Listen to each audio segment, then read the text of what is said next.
안녕하십니까. 오늘은 2023년 7월 24일 월요일입니다. 오늘도 난세의 영웅 허경영을 아십니까? 페이지 112페이지부터 읽어보겠습니다.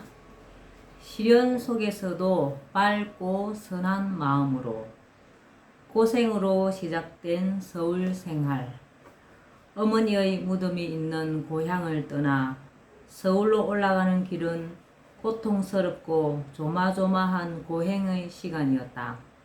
나는 처음에는 친구들이 준 돈은 서울에서 써야 한다는 생각에 기차를 타지 않고 서울까지 걸어서 가야겠다고 계획을 세웠다.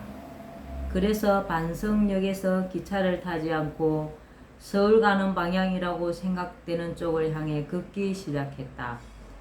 때로 평지를 달리기도 하고 산을 타기도 했다. 산을 타는 중에 검정 고무신이 찢어져 결국 맨발로 걸었다. 그렇게 이틀을 쩔뚝쩔뚝 걸어서 도착한 곳이 마산이었다. 발바닥에서 피가 나고 부어올라 도저히 그 이상은 걸을 수가 없었다.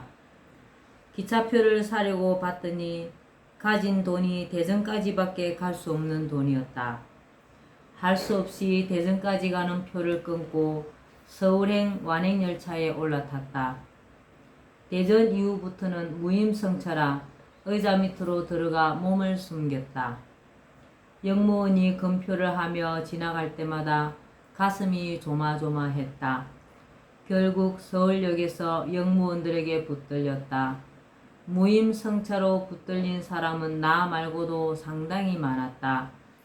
영무원이 내 손에 든 책 보따리를 빼앗아서 풀어보고는 30여 권의 한문책이 나오자 아버지 책을 훔쳐온 거 아니냐고 다그쳤다.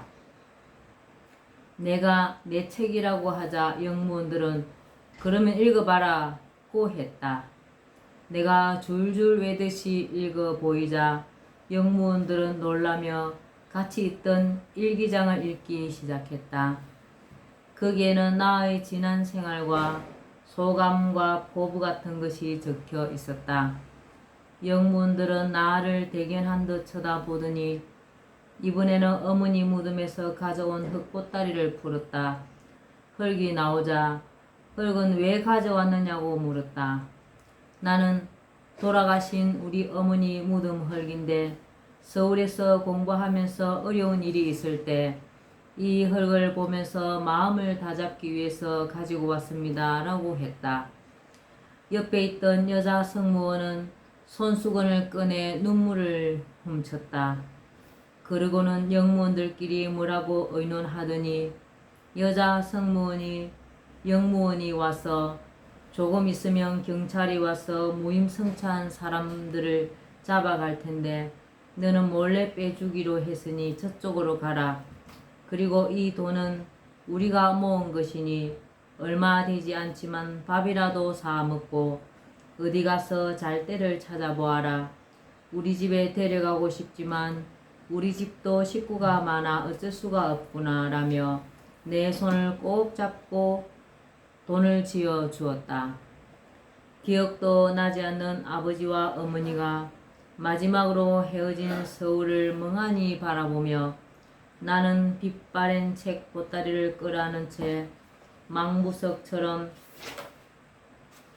서울역 광장에 서 있었다. 천리타양 서울에서 평장에 이슬로 사라진 남편을 잃은 어머니가 병든 몸으로 통곡하며 어린 나를 안고 전쟁 중에 떠났던 서울.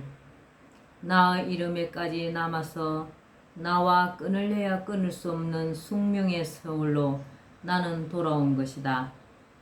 마을 사람들이 훗날 나에게 알려준 어머니의 유언이기도 했지만 나는 어머니가 찾지 못한 아버지의 유골을 찾아야 하며 그것을 찾지 못할 때는 아버지가 돌아가신 서울 형무소 자리에 반드시 아버지의 피석이라도 세우겠다며 어릴 때부터 다짐해 왔기에 먼저 서대문 형무소를 찾아가 형무소 정문을 향해 땅바닥에 엎드려 아버지에게 큰 절을 올렸다. 그리고 어머니가 나를 낳으셨다는 중량교를 물어 찾아가 보았다. 어머니가 기거하시던 움막터의 정확한 위치는 알 수 없었지만 아무래도 물가의 넓은 공터였을 듯 싶었다. 나는 그곳으로 내려가 어머니를 생각하며 한동안 서 있다가 흐르는 강물에 눈길을 주었다. 어느 날 청천벽력같이 나락으로 떨어진 어머니가 어떻게 해서든 남편을 구하고 싶어서 밤마다 촛불을 켜놓고 기도하며 흘리던 예절한 눈물이 강물 어디엔가 섞여서 흘러가는 것만 같았다. 나는 사람들이 많은 남대문 시장 쪽으로 다시 와서 갈 곳을 찾다가 시장 입구에서 구두 닦는 일을 하게 되었다. 밤이면 구두를 닦는 아이들과 함께 무허가 합숙소에서 잠을 잤다. 그리고 강화문에 있는 협성고등공민학교라는 야간 중학교에 들어갔다. 그런데 합숙소에서 사람들이 얼마나 담배를 피워대는지 연기며 냄새 때문에 도저히 공부에 집중할 수가 없었다. 그곳을 나와 중국집 보이를 하기도 하는 등 여러 군데를 전전했지만 마땅치가 않았다. 고민 끝에 사찰에 찾아가 의탁에 보기로 하고 찾아간 곳이 바로 수유리 화계사였다. 그곳에서 만난 분이 숭산 이행원 스님이었다. 스님이 나를 양아들로 맞아주어 나의 두 번째 양아버지가 되어주셨다. 나는 그곳에서 밥 짓는 일을 했는데 그곳에는 화계사 스님들 외에도 동국대학교 불교대학 기숙사인 성림회가 있어 성림회 성녀 200여 명의 밥까지 하루에 1000여 명 분량의 밥을 지었다. 그리고 밤에는 학교에 다녔다. 그렇게 난 화계사에서 밥을 하며 야간 중학교를 졸업할 수 있었다. 그 절에서 틈틈이 불교의 8만대장경을 읽어 중도 사상을 비롯한 불교의 사상을 섭렵하게 되었다. 그곳에서 중학교 졸업 후 고등학교 과정인 협성상업전수학교에 입학했다. 그런데 그 무렵 숭산 스님이 포교차 화계사에서 미국으로 떠나게 되었다.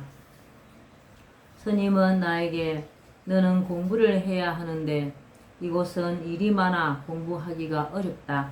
그러니 너도 이곳을 떠나거라. 새 금정으로 가면 청룡사라는 작은 절이 있으니 그리로 가라 라고 하셨다. 세금정 암자를 찾기 위해 산으로 오르는데 5명의 아주머니가 산에서 내려오고 있었다. 내가 청룡사라는 절을 물었더니 학생이 왜 절을 찾느냐라며 대묻길래 절에 가서 낮에 일해주고 밤에 학교를 다니기 위해서입니다 라고 했다.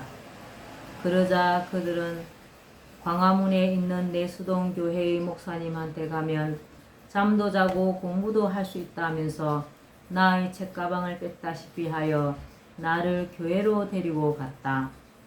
이렇게 해서 홍건섭 목사님이 나의 세 번째 양아버지가 되었다. 목사님은 북한에서 내려오신 분으로 무척 청렴한 분이었다. 당시 북한에서 가져온 이불이 딱 한 장 있었는데 나와 둘이서 그것을 덮고 함께 잤다. 그런데 자다가 추워서 깨어보면 이불을 목사님이 끌어가서 나는 이불 밖으로 나와 있었다. 어떤 날은 내가 혼자서 덮고 있기도 했다. 자면서 자신들도 모르게 두 사람이 이불 쟁탈전을 한 모양이었다. 그곳에서 2년간 있으면서 낮에는 일을 하고 밤에는 학교에 다녔다. 틈틈이 기독교의 구약, 신약을 읽었고 주말이면 마을 꼭대기에 올라가 북을 쳐서 아이들을 모으고는 교회로 데려와 주일반을 꾸리고 성경을 가르쳤다. 예. 오늘은 난세의 영웅 허경영을 아십니까? 여기까지만 읽겠습니다. 오늘도 즐거운 날 되시기 바랍니다. 감사합니다. 허경영, 허경영, 허경영.